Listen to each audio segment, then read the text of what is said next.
What if the church? This is a question that you've asked. If you're sitting here today, if you're watching us online, you've asked this question. Maybe not in those exact words, but you've asked this question. What if the church is a question that's asked in different life seasons? It's asked when circumstances change and for a variety of reasons. Sometimes, what if the church is really a question about God and who He is? Other times, the question, what if the church, is literally about the church, about this gathering of people and the difference it might make if it really is what it's supposed to be. What if the church is a question we ask many times in our own lives? We don't just ask it once. We ask it through different seasons, as our lives change, as our needs change. What if the church is a question that's asked in transition, just like we're experiencing now here at Newday? One of the times that I personally asked, what if the church? I was well into adulthood. Church had been part of my life always, but I was in a season where I was just going through the motions. I wanted it to be different than it was, and I didn't know how to make that happen. God led me to a group of people who were genuinely passionate Jesus followers. There was so much love and care and authenticity in this group of people. I wanted what they have.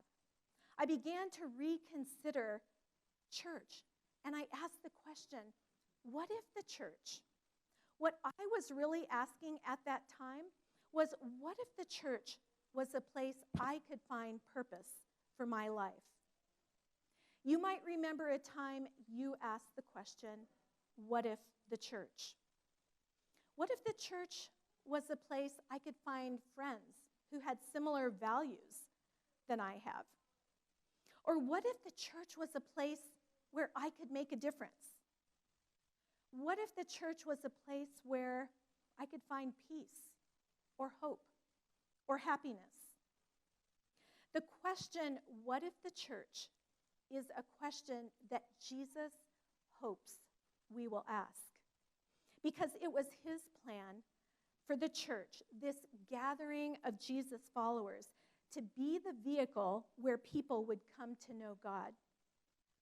Toward the end of His life, Jesus envisioned this church, and He prayed a prayer that His disciple John recorded in chapter 17 of the book of John. First, Jesus prayed for His own disciples, and then He said these words, "My prayer is not for them alone.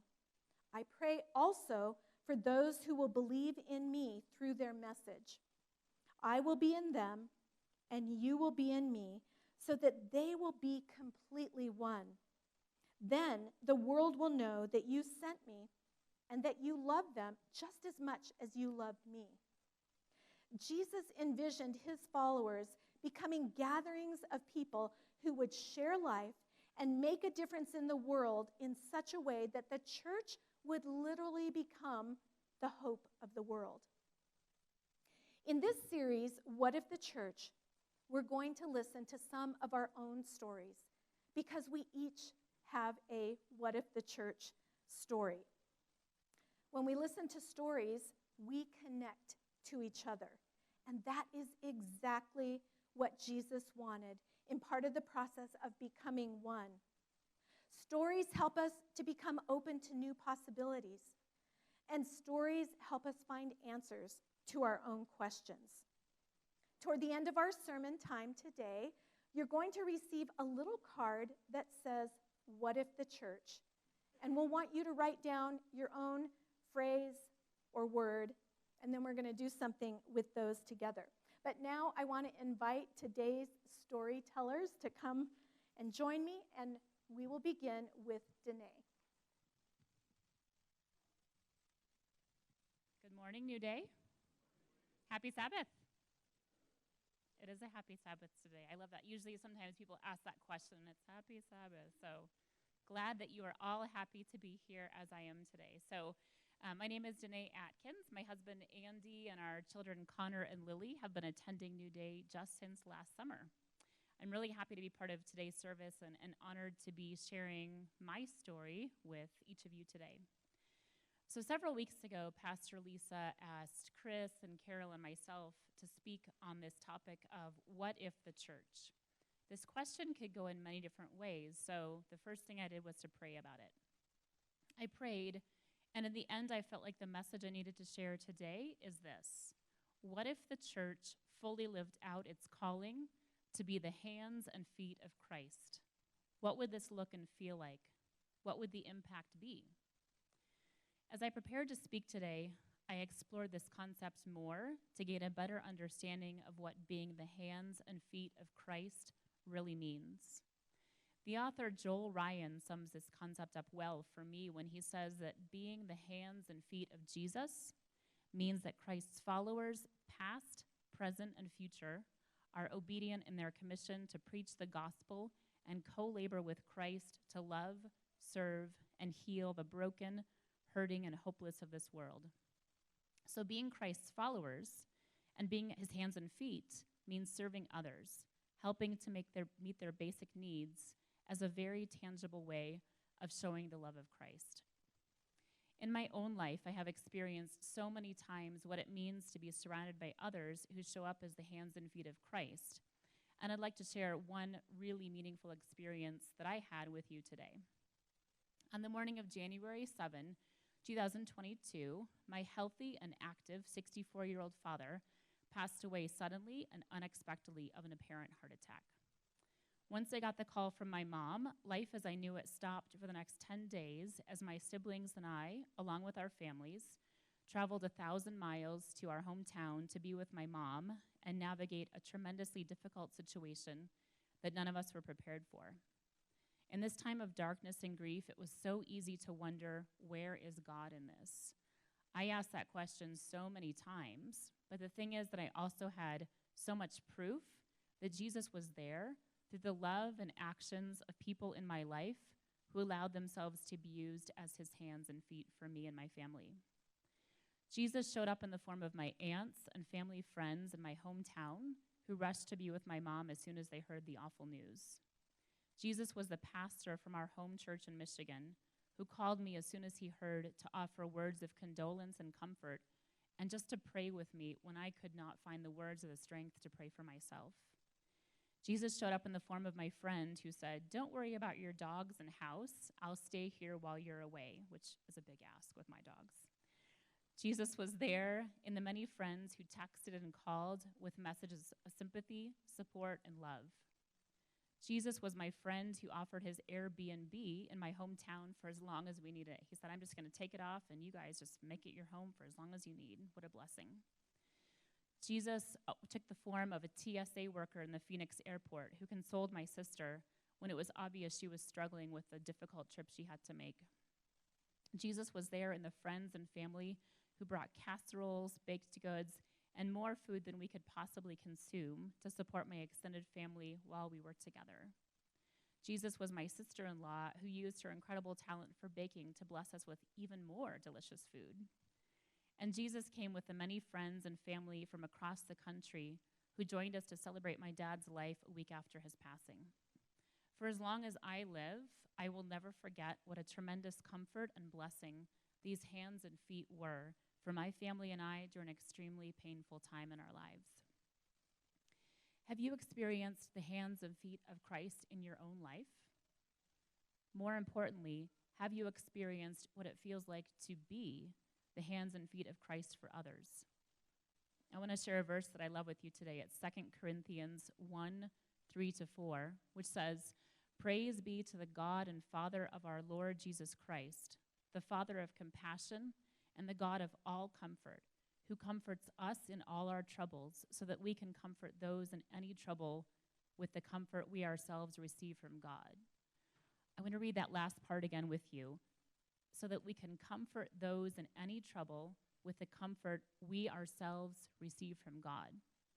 We experience the comfort and peace of Christ, not to keep it to ourselves, but so that we can pay it forward as his hands and feet in the world.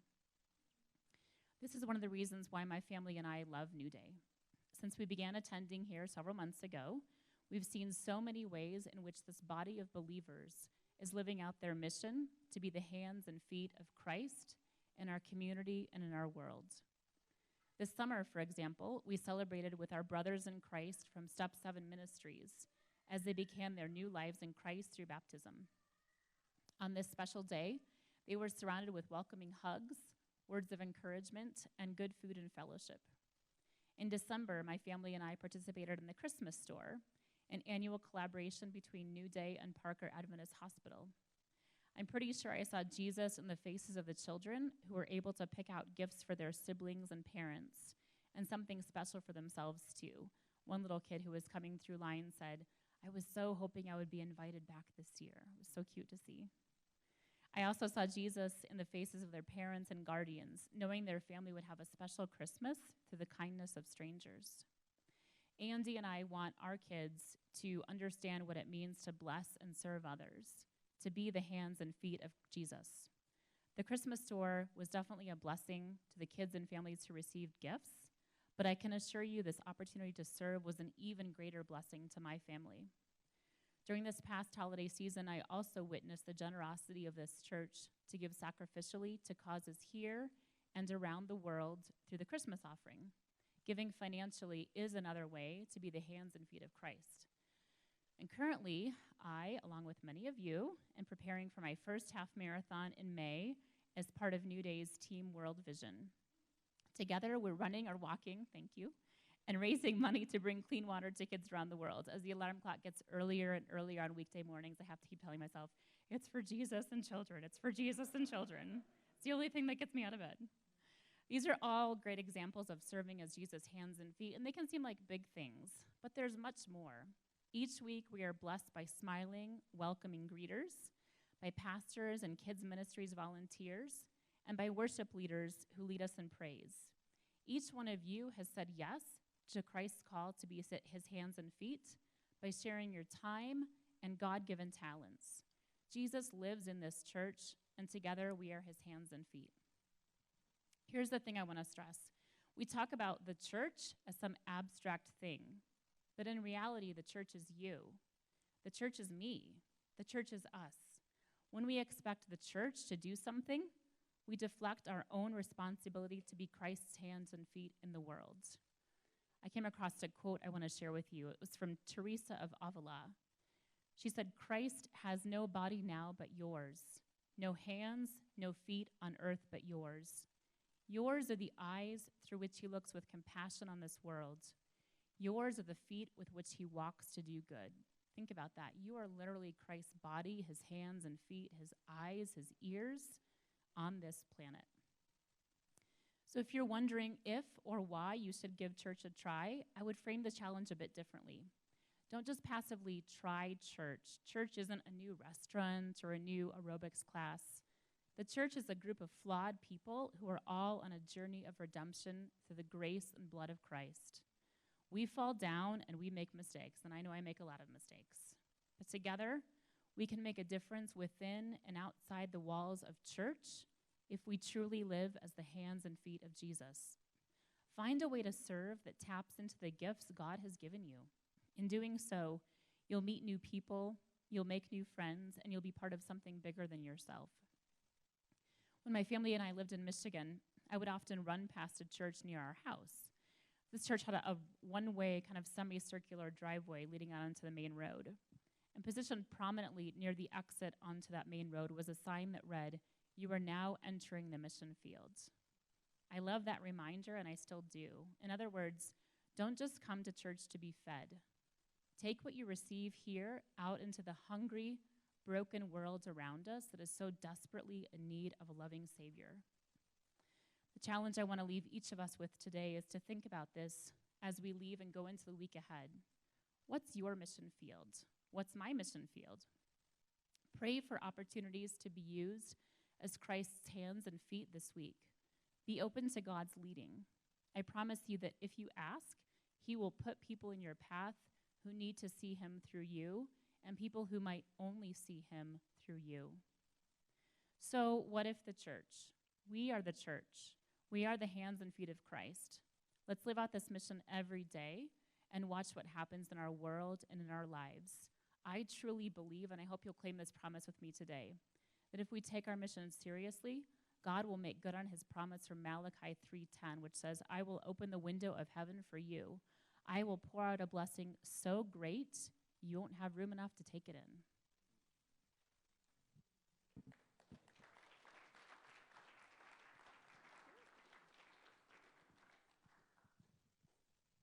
Good morning. I'm Carol Weaver. Many of you know me. Many of you have met me as I am hosting out front. I've been around Newday for about 20 years. I think that's how long we've been Newday. And of course, a majority of you that I see probably were part of that.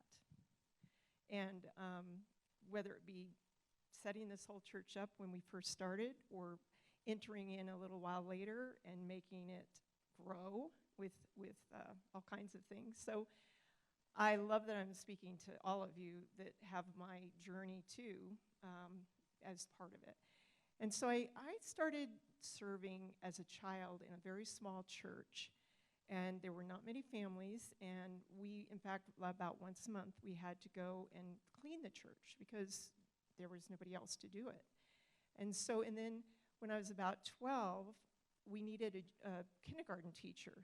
And so my sister was one of the kindergarten kids, and I was able to teach them. That's how small it was, that I would be the one, I would be the one teaching them, and I was a junior, 12, 13 myself.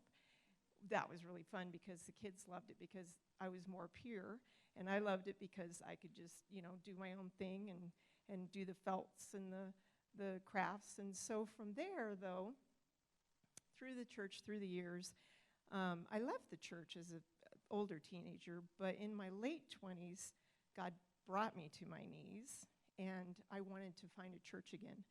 However, I started with larger Presbyterian churches. It just was that part of my life where I wasn't necessarily ready to go to the Adventist church again. So the second large Presbyterian church was starting a church plant, as we did with Newday, Parker. And so I thought, that's where I want to be because I want to get to know people. In a smaller setting, you always can get to know people better. The second thing I knew was if I served, if I got into something, I could get to know people on a more personal level. So I'm a food person, so I went with the coffee and the donuts, and not greeting at that point, but coffee and donuts. And then even in a Bible study class, Steve and I, who was with me at the time, he was part of a church plant with me, we would bring bagels or donuts to a Bible study hour, which we had 10, 15 minutes of just eating and getting to know whoever was at our table, and then it went from there with the lesson. So after a while, though, I started being convicted of the Sabbath again. So that's when I said, okay, I'm not going to work Saturdays anymore, and I'm going to find a church to go to that I felt comfortable with in the Adventist world. So I did that, and I found Franktown right away and was welcome there. It was very small, sort of like the church I started with when I was a kid. And so that was it for me. It was like they were welcoming. I felt like I could fit in. And again, my husband was with me at the time. So we got into potluck, and we got into greeting, and it was all a lot of fun. And again, I got to know the people even better because I was part of serving in the church. So it was gratifying to do it, but it was also meaningful because of relationships. And I think for all of us, that's so important, no matter where we are. We don't like to feel like alone or like we don't have a purpose either. Being fed in the church is great with the ministry, but individually being part of it is so special. We also had to move from what we called the underground church that we started with because it was under the hill, and that was going to become a school. So Pastor Dave was our pastor at that time, and we started different rental properties, started going to different rental properties. And in each case, many of us had our things that we were comfortable with, so potluck being mine. We had to figure out each time what that looked like with the facilities we were in and make that work. We had team players, obviously, which, again, I didn't know some people, but we got to know each other by serving together. So then Franktown, the property was given to us, but we had to build the church. And I was part of the kitchen. What do we need in the kitchen? How big does it need to be? What does that all look like? And that was fun. So finally we moved into Franktown, and we got big enough. Everybody, started coming, where it was like, okay, now we're too big. We need to do another church plant, which was Newday Parker. And so people were asked to do that. And I was one of the many of you, again, out here, and we said, okay, we're going to do that. Well, we started in a school. And I gotta tell you, that's a hard place to do church. It's just different. It doesn't feel so much like church. But again, it was the community of people that were there helping to make that happen every single week, including building the stage that was massive in the sense of getting it. I mean, it was heavy, and I remember the guys struggling to get it in, and I mean, it was every week we had to do that. And you were just part of the crew. And so, again, potluck was my main thing, and facilitating occasionally. So finally, we had another church we went to for rental, and then we wound up here at Pepsi, which was obviously a comfortable place and continue to be that to this day. And I know God brought us here and brought many of you here after we already started here, but again, it was smaller, and we had to figure things out. Food always attracts people, so one of the things we started doing was having a little bit more of a breakfast, like warm foods and different things, so that people would come to Sabbath school. Because church was okay, but Sabbath school was lame, it was like, where are you guys? And the kids, too. We didn't have as many as we do now, but so I was one of the ones, along with other ladies, mostly, that started preparing more of a breakfasty thing. And yes, it did attract people, along with feeding all the volunteers with the tech and the God Squad and the music team. So it was wonderful. So we started building with that. Well, it got so big that it's like, well, this is nuts. We can't do this every week. This is taking too much time at home and bringing all this in. So then we started Cafe Newday, which was more the little round tables and the drinks and a little munchy stuff. But the little tea lights with the coffee beans. It was so pretty. And somebody thought of that. I did not. But I was like, this is wonderful. So we had little round tables that I facilitated some of that with Pastor Lisa, would make these questions out, mostly pertaining to the sermon of the day. But there was an icebreaker question like, what was the greatest thing to happen to you this week? And so we'd all share, and that would, if there were new people, it would be casual. They could come in and just be part of it, and we'd get to know them that way. And then also, the questions were usually about the sermon for the day. So Pastor Dave was part of this, and other pastors were part of this as they came and went. And we grew enough where we were still with Franktown, and so we split into two. We were getting enough people here. We split into two church services. And so again, who's willing to come early? And many of us were willing to come early. And so we made it a breakfast church. And I actually was not part of that.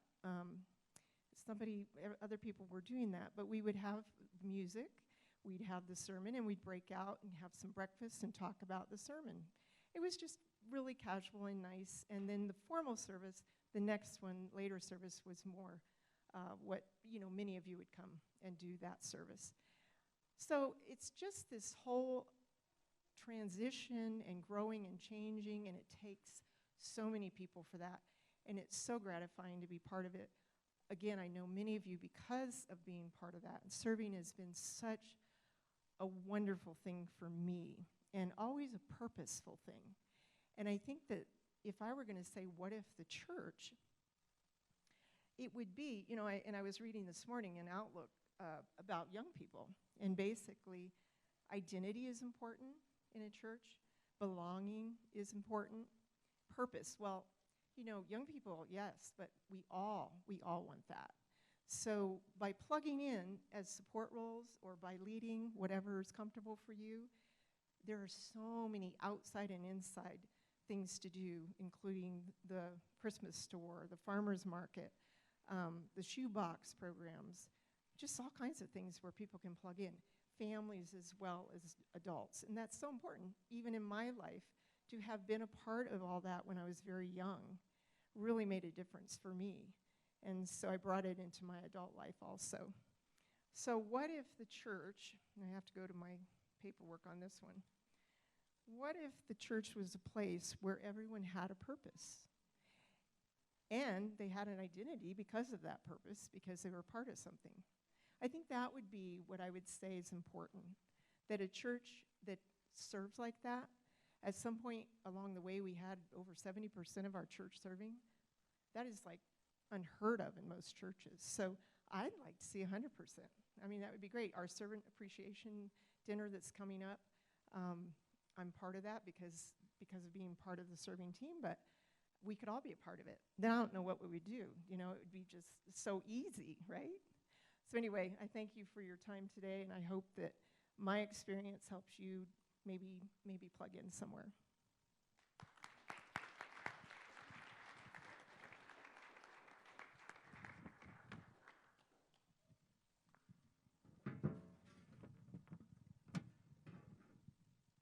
Thank you, Carol. That was awesome. Good morning, Newday. Oh, man, it's great to be up here. I haven't been up here in forever, so I'm shaking a little bit. So,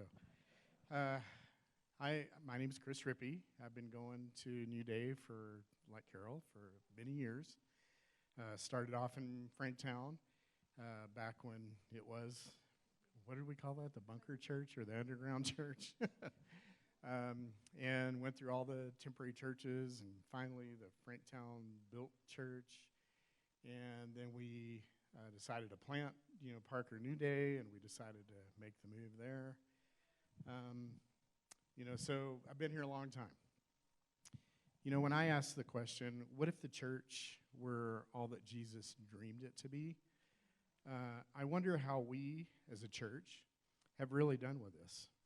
And I can't really help but think, have we failed miserably? But, I do believe that here at Newday, we seem to do much better at being the church Jesus dreamed it to be, at least than any other church I've attended. And I'll give you some examples from my experience. One of Newday's core beliefs is growth, and that we exist to develop passionate Christ followers who together love God and serve people. And small groups are definitely at Newday's core. Does anybody out here participate in a small group? Okay, so that tells it right there. I mean, a lot of hands go up. And a lot of people know what I'm talking about with a small group. But some won't. So small groups are groups of people who sometimes attend services at Newday and sometimes don't attend services at Newday. These small groups usually meet in people's homes, and they have a leader, and we spend time getting to know each other. We discuss biblical topics. These can be about prayer, relationships, Bible study, parables, stories that Jesus told, and many other topics. And we have prayer as well.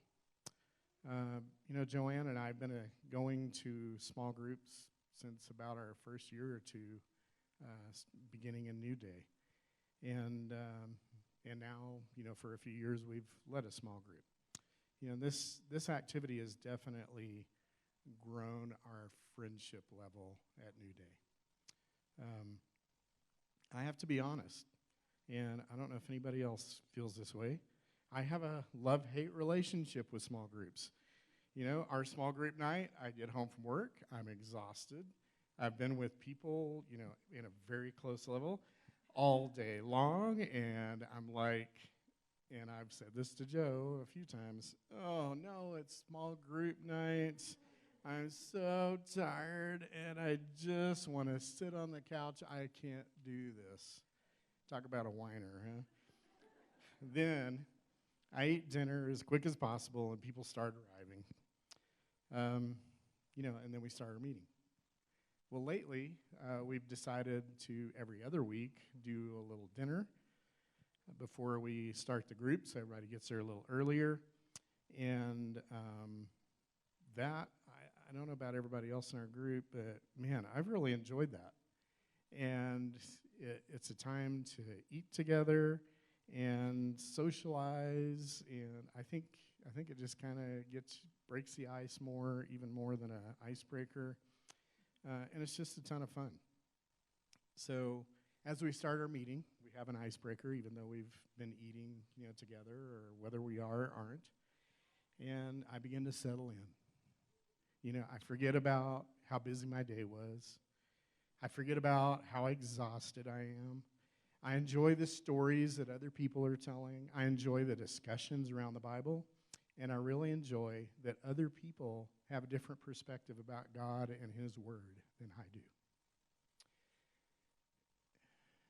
And, that's, to me, just wonderful and amazing, that people are so different, that yet we can enjoy having different ideas and being together. I learn more about each person in the group, and I learn about their likes and their dislikes, what makes them happy and sad, their favorite vacation spots, and some of their life dreams. And by the ending of the meeting, I'm reminded why I continue to be in a small group. The connection that we gain with people in our group goes so much deeper than it ever would if we just saw each other at church once a week and did the typical, how you doing? Yeah, dog died, cat's okay, that kind of stuff. I mean, that's really, if we're honest, when we come to church, our conversations a lot of times are about that deep. But in group, we're able to get to know each other at so much of a deeper level. And our relationships go from acquaintances to friendships. And by spending time together, we gain an increased connection with each other, and we develop an increased connection with God. We've invited several people to our group over the years that we don't think know anything about Jesus, and we haven't had any show up yet. So maybe that says something about us, but when I read Jesus's charge to us, I'm going to read from the Message in Matthew 28. Jesus, undeterred, went right ahead and gave his charge. God authorized and commanded me to commission you. Go out and train everyone you meet, far and near, in this way of life, marking them by the baptism in the threefold name of the Father, Son, and the Holy Spirit. Then instruct them in the practice of all I have commanded you. I'll be with you as you do this, day after day after day, right up to the end of the age. To me, does that make you nervous? That charge, it kind of makes me nervous, especially when I know I'm a Christian, and I know a lot of people know I'm a Christian, but I'll invite people that I know to a small group, and they don't show up. And so, is that really the church Jesus wants it to be? I think still it is. And and I see that in other groups. I know that there's other small groups out there that have non-believers attending in their small groups. And I also know that several people in those groups have come to know Jesus through the small groups here at Newday. And through these small groups, people have established a belief in Jesus. They've professed that faith in Jesus. They've gotten baptized into the Newday Church. So we are making disciples. Maybe it's not me, but we are. And so would Newday Church be the church Jesus dreamed it would be? I believe that's a definite yes. Another thing I've really come to love to do with other Newdayers is service projects. I've done car washes, handed out produce, stuffed shoe boxes for Operation Christmas Child, worked at the Christmas store as Danae, and that's where I met Danae. Working at the Christmas store at the Parker Hospital. I've raked leaves for Parker residents, completely revamped our pastor's backyard, gone on mission trips to Rwanda, Africa, and Iquitos, Peru, served at Parker Task Force, provided donated dentistry, ran a half marathon for clean water. Well, I walked a half marathon for clean water in Rwanda handed out, can you see this guy running? And handed out turkey dinners for Thanksgiving at an event where I was pronounced the CTO, Chief Turkey Officer. And I think they really meant Chief Turkey. So now, of course, all these projects were done with other people.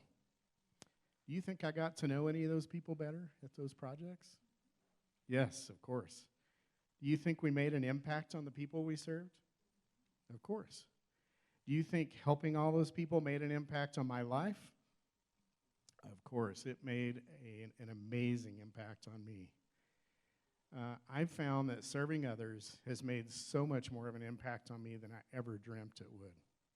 It draws me closer to Jesus, and after all, Jesus is the one I'm truly serving. So, what advice would I give to someone who's wondering, should I give the church a try? I would ask, do you feel something missing in your life? Would you like to feel a part of not just something, but something really good?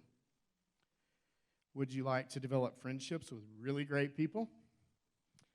If so, come to church, join a small group, go to all the service projects you can.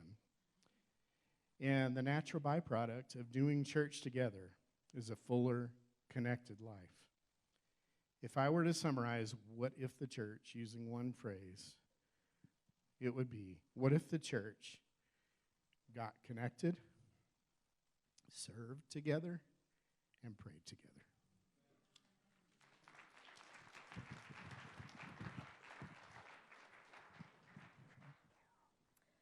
Well, thank you, Danae, Carol, and Chris. What if church?